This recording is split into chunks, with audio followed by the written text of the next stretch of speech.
Hello guys, स्वागत है आपका देव हूँ फ्यूचर पॉइंट पे। तो जैसे कि हमने अपनी सामान्य अध्ययन की सीरीज शुरू करी थी, उसी क्रम में आज हमारा अगला वीडियो रहेगा जिसमें हम टोटल 50 एमसीक्यू देखेंगे और अपना एक टॉपिक क्लियर करेंगे। ठीक है, तो शुरू करते हैं अपने पहले सवाल से। भगत सिंह और बटुकेश्वर दत्त ने केंद्रीय विधानसभा में बम कब फेंका था? तो जो भगत सिंह और बटुकेश्वर दत्त ने केंद्रीय विधानसभा में बम फेंका था, पत्र बम, वो फेंका था 8 अप्रैल 1929। ठीक है, ऑप्शन नंबर जो हमारा ए हो जाएगा 8 अप्रैल 1929, ये बिल्कुल सही ऑप्शन है। अगला देखते हैं, किस सल्तनत काल के समय मंगोलों ने भारत पर प्रथम आक्रमण किया था? तो कौन सा ऐसा सल्तनत शासक था जिसमें मंगोलों ने अपना पहला आक्रमण किया था भारत पे? तो उसका जो सही ऑप्शन हो जाएगा वो हो जाएगा इल्तुतमिश। इल्तुतमिश के टाइम पीरियड पे मंगोलों ने भारत पे आक्रमण किया था। ठीक है, पहला आक्रमण। तो हमारा ऑप्शन नंबर जो बी हो जाएगा इल्तुतमिश, ये बिल्कुल सही ऑप्शन है। श्रीरंगपट्टनम की संधि निम्नलिखित में से किसके मध्य हुई थी? तो जो श्रीरंगपट्टनम की जो संधि हुई थी वो हुई थी टीपू सुल्तान और लॉर्ड कॉर्नवालिस। ठीक है, तो हमारा जो ऑप्शन नंबर डी हो जाएगा टीपू सुल्तान और कॉर्नवालिस, इनके बीच श्रीरंगपट्टनम की संधि हुई थी। प्रसिद्ध पुस्तक लीलावती किस विषय से संबंधित है? तो जो लीलावती है वो हमारे गणित से संबंधित है। ठीक है, हमारा जो ऑप्शन नंबर सी हो जाएगा, लीलावती जो पुस्तक है वो गणित से संबंधित है। मुगल काल में दरोगा का पद किस विभाग से संबंधित था? तो जो मुगल काल में दरोगा का पद संबंधित था वो था टकसाल से। हमारा जो ऑप्शन नंबर बी हो जाएगा टकसाल, वो बिल्कुल सही ऑप्शन है। जिन्ना विभाजन चाहते हैं या नहीं, अब हम स्वयं विभाजन चाहते हैं, यह कथन निम्नलिखित में से किसका है? तो यह कथन किसने दिया था कि जिन्ना विभाजन चाहते हैं या नहीं, यह नहीं, अब हम स्वयं विभाजन चाहते हैं? तो ये कथन जो दिया था वो दिया था वल्लभ भाई पटेल ने। ठीक है, जो हमारा ऑप्शन नंबर सी हो जाएगा, वल्लभ भाई पटेल द्वारा यह कथन दिया गया था कि जिन्ना विभाजन चाहते हैं या नहीं, अब हम स्वयं विभाजन चाहते हैं। ठीक है, ये कहा था वल्लभ भाई पटेल ने। लॉर्ड कर्जन के समय भारतीय विश्वविद्यालय अधिनियम कब पारित किया गया था? तो जो लॉर्ड कर्जन के समय जो भारतीय विश्वविद्यालय अधिनियम पारित किया गया था वो किया गया था 1904 में। ठीक है, तो हमारा ऑप्शन नंबर जो सी है 1904, वो बिल्कुल सही ऑप्शन है। अगला देखते हैं, वर्ष 1934 में कांग्रेस समाजवादी दल का प्रथम अधिवेशन निम्नलिखित में से किस शहर में हुआ था? तो 1934 की बात कर रहा है और पूछा रहा है कि पहला जो अधिवेशन था कांग्रेस समाजवादी दल का वो कौन से शहर में हुआ था? तो इसका जो सही आंसर हो जाएगा वो जाएगा पटना में हुआ था। ठीक है, हमारा जो ऑप्शन नंबर ये हो जाएगा पटना में हुआ था, ये इनका पहला अधिवेशन। लॉर्ड डलहौजी ने व्यवगत सिद्धांत के अंतर्गत भारतीय रियासतों को कितने भागों में बांटा था? तो जो लॉर्ड डलहौजी ने जो व्यवगत का सिद्धांत चलाया था ना, पूछा रहा है कि इसके अंतर्गत जो भारतीय रियासतें थी उसको कितने भागों में बांटा गया था? तो हमारा जो सही ऑप्शन है वो है 3 भागों में बांटा था। ठीक है, डलहौजी ने। ऑप्शन नंबर जो हमारा सी हो जाएगा 3 भागों में। स्थायी बंदोबस्त पद्धति को किस गवर्नर जनरल के शासनकाल में लागू किया गया? तो जो स्थायी जो बंदोबस्त जो पद्धति थी ना, वो हमारे लॉर्ड कॉर्नवालिस ने चालू करी थी। ठीक है, हमारा जो ऑप्शन नंबर सी हो जाएगा कॉर्नवालिस, इनके द्वारा स्थायी बंदोबस्त पद्धति शुरू की गई थी। अगला देखते हैं, सोम प्रकाश नामक समाचार पत्र किसने शुरू किया था? तो जो सोम प्रकाश नामक समाचार पत्र शुरू किया था वो किया था ईश्वर चंद्र विद्यासागर। ठीक है, हमारा जो ऑप्शन नंबर बी हो जाएगा, ईश्वर चंद्र विद्यासागर द्वारा सोम प्रकाश नामक समाचार पत्र शुरू किया गया था। प्रसिद्ध पुस्तक जिंदगी की उत्पत्ति किसके द्वारा लिखी गई है? तो जो प्रसिद्ध पुस्तक थी जिंदगी की उत्पत्ति, उसके जो राइटर है वो है ओपरीन। ठीक है, हमारा जो ऑप्शन नंबर ए हो जाएगा, ओपरीन द्वारा जीवन की उत्पत्ति पुस्तक लिखी गई थी। 1 नवंबर 1858 को महारानी विक्टोरिया का घोषणा पत्र इलाहाबाद में किसने पढ़कर सुनाया था? तो जो 1 नवंबर 1858 को जो महारानी विक्टोरिया का घोषणा पत्र था उसको इलाहाबाद में जो पढ़कर सुनाया गया था वो सुनाया गया था लॉर्ड कैनिंग द्वारा। ठीक है, और जो लॉर्ड कैनिंग थे ये पहले वायसराय थे। ठीक है, भारत के।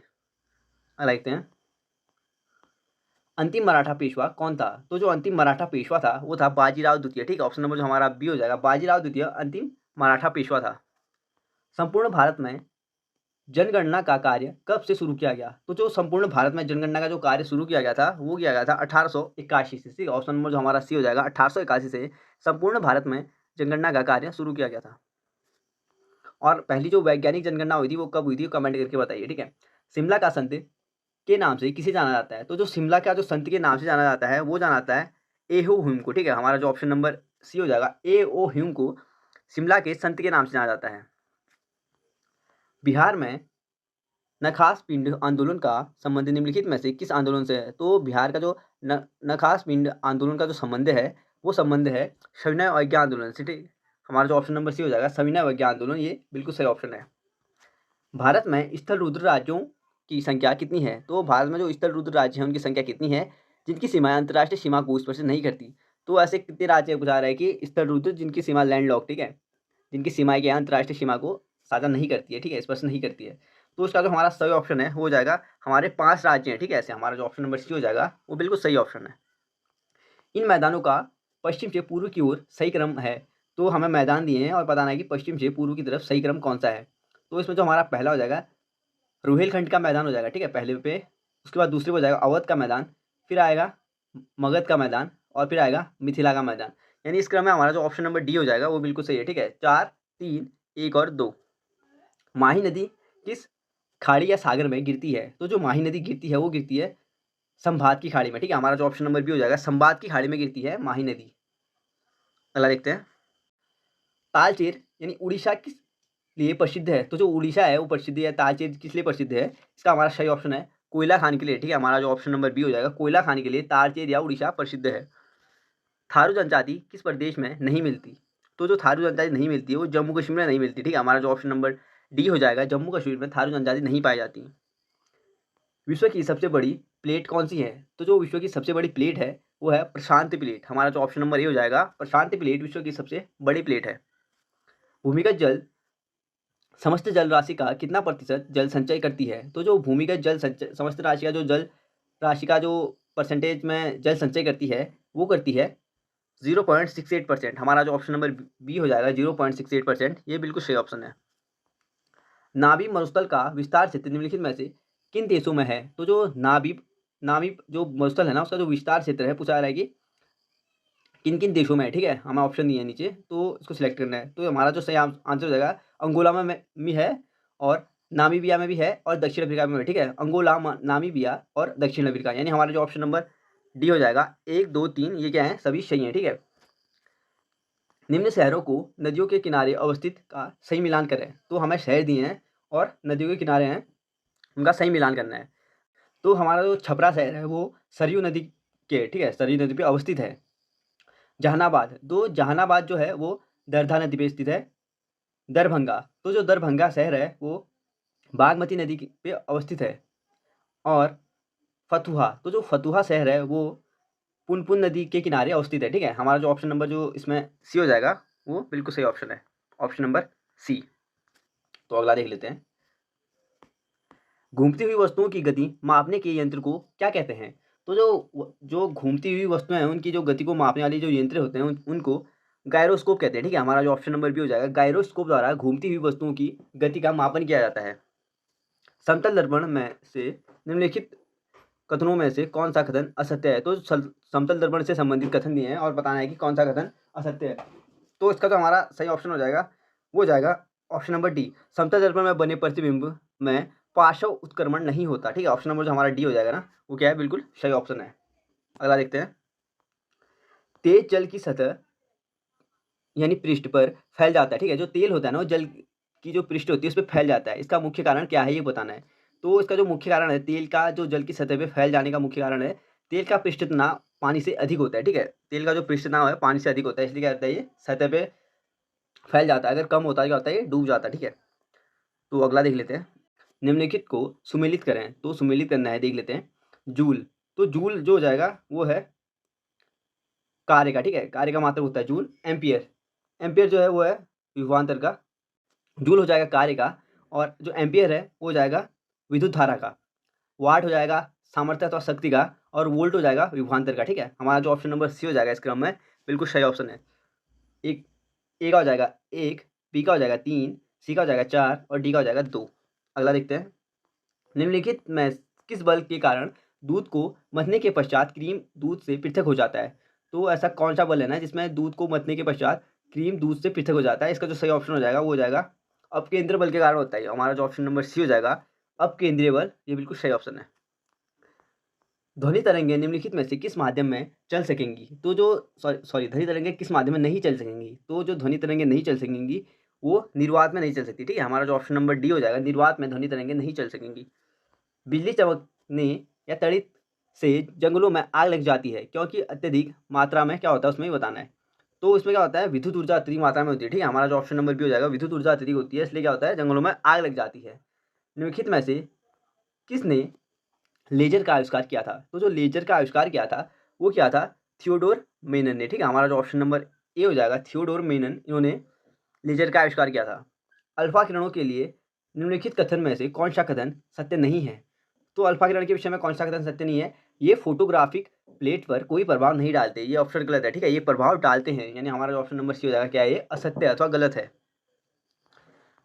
परमाणु भार के अनुसार तत्वों का सही क्रम को चिन्हित करें। तो बढ़ते क्रम में बताएं, ठीक है। परमाणु भार के अनुसार बढ़ते हुए क्रम में बताना है।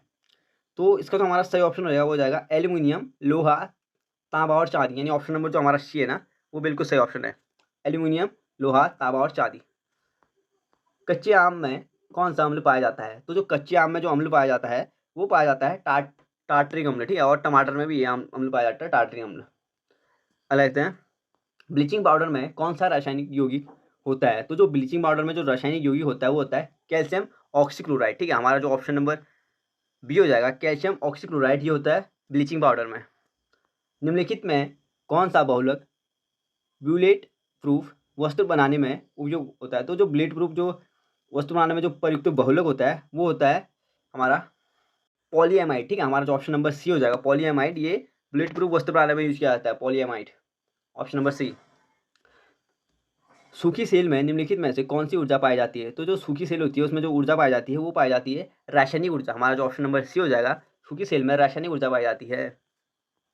गन मेटल में कौन कौन सा अवयव रहता है? तो जो गन मेटल में जो अवयव रहता है वो रहता है तांबा, जस्ता और टीन, ठीक है। हमारा जो ऑप्शन नंबर बी हो जाएगा, तांबा, जस्ता और टीन पाया जाता है गन मेटल में।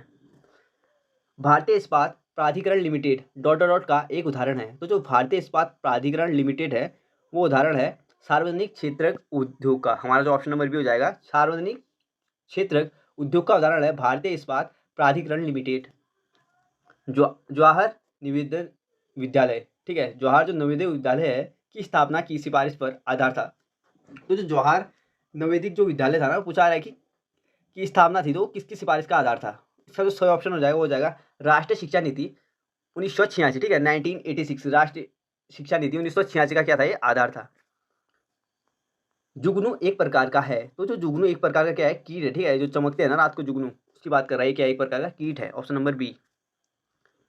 एपीफाइट्स यानी अधिपादक वे पौधे हैं जो अन्य पौधों पर निर्भर है। तो जो एपीफाइट्स होते हैं ना वो क्या होते हैं, यांत्रिक अवलंब के लिए क्या होते हैं, दूसरे पर निर्भर होते हैं, ठीक है। ऑप्शन नंबर जो हमारा डी हो जाएगा वो बिल्कुल सही ऑप्शन है। मनुष्य के शरीर की सबसे बड़ी ग्रंथि निम्नलिखित में से कौन सी है? तो जो मनुष्य की शरीर की सबसे बड़ी ग्रंथि है वो अग्नाशय है, ठीक है। हमारा जो ऑप्शन नंबर ए हो जाएगा, अग्नाशय है। और अंतिम रूप से जो हमारे भोजन का पाचन होता है वो अग्नाशय में ही होता है, ठीक है। हेपेटाइटिस बी होने का मुख्य कारण है। तो जो हेपेटाइटिस बी होने का जो मुख्य कारण है वो है विषाणु। ऑप्शन नंबर जो हमारा बी हो जाएगा, विषाणु के कारण होता है हेपेटाइटिस बी। अगला देखते हैं, साधारणतः ओरोबैंकिक खरपतवार पाया जाता है। तो जो ओरोबैंकी जो खरपतवार पाया जाता है वो पाया जाता है तंबाकू के खेत में, ठीक है। ऑप्शन नंबर जो हमारा सी हो जाएगा, तंबाकू के खेत में पाया जाता है ओरोबैंकी खरपतवार। पौधे में एंजाइम सक्रियता निम्नलिखित में से किस तत्व के कारण होती है? तो जो पौधे में एंजाइम सक्रियता होती है वो हमारे ऑप्शन नंबर जो सी है, मैग्नीशियम, ठीक है, इसके कारण होती है, मैग्नीशियम। देखते हैं, ग्लाइकोलाइड्स की क्रिया निम्नलिखित में से कहाँ संपन्न होती है? तो जो ग्लाइकोलाइसिस जो क्रिया होती है वो संपन्न होती है कोशिका द्रव्य में, ठीक है। ऑप्शन नंबर जो हमारा ये हो जाएगा, कोशिका द्रव्य, ये बिल्कुल सही ऑप्शन है। तो हमने 50 MCQ देख लिए हैं, तो टॉपिक कवर कर लेते हैं फटाफट से। तो आज का जो टॉपिक है वो है एशिया में स्थित प्रमुख मरुस्थल, ठीक है। अल नाफुद जो मरुस्थल है वो सऊदी अरब में है। दस्तलूट मरुस्थल है ईरान में। थार मरुस्थल है भारत एवं पाकिस्तान में। तकलामकान जो मरुस्थल है वो है चीन में। गोबी मरुस्थल है वो चीन और मंगोलिया में, ठीक है। इंपॉर्टेंट है गोबी मरुस्थल भी, चीन और मंगोलिया में। अफ्रीका में स्थित मरुस्थल देख लेते हैं, कालाहारी है दक्षिण अफ्रीका में। सहारा, तो जो सहारा मरुस्थल इंपॉर्टेंट है, ठीक है, उत्तरी अफ्रीका में है। और जुराब, तो जो जुराब मरुस्थल है वो चार्ट में है। वायुदा है सूडान में। अल्जाफ मरुस्थल है माली में। अब उत्तरी अमेरिका में स्थित मरुस्थल देख लेते हैं, रेड डेजर्ट जो है वो है यूएसए में, ठीक है। मोजावे यूएसए में। कोलोराडो यूएसए में। चिहुआनुहा ये है यूएसए एवं मैक्सिको में, ठीक है। सोनूरन, तो जो सोनूरन है ये भी यूएसए और मैक्सिको में है। दक्षिण अफ्रीका में स्थित मरुस्थल देख लेते हैं, आटाकामा इंपॉर्टेंट है, आटाकामा चिली में है, ठीक है। पेंटागोनिया अर्जेंटीना में, ठीक है। इसमें आटाकामा इंपॉर्टेंट है, आटाकामा चिली में है ये।